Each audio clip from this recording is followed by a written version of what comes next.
The Almond and the Seahorse is a movie essentially about traumatic brain injury and how it affects the two main couples of the film, Sarah and Joe and Gwen and Tony.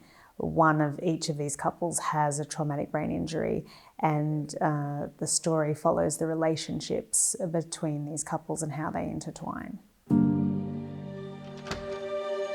Every morning she has to go through a version of this, and it's my job to calm her and explain. So he's slipping further back. When will it stop? It's impossible to say. I'm here. You're not the same. Is she getting worse, or am I weaker? And I think that's what appealed to me the most, was the reality of these four characters, the sadness of what they all have to deal with. I think each character has a wonderful journey, even though Gwen and Joe are sort of stuck with their injury.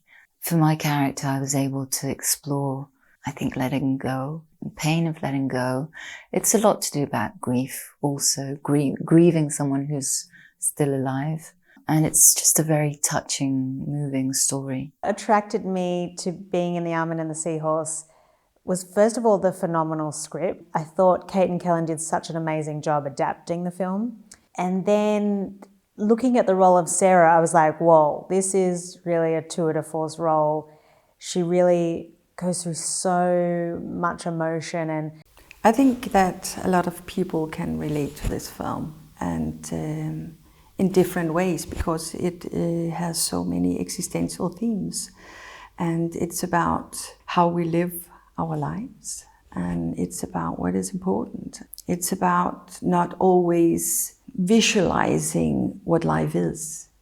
Just live your life with what is there. For me, probably the biggest highlight is working with such a fabulous international cast, primarily working with Kel, Charlotte and Trina. They're just actors that I really, really respect. To have us four as the lead four of the ensemble is really great. Oh, Rebel, I was quite intimidated knowing that I was going to work with her.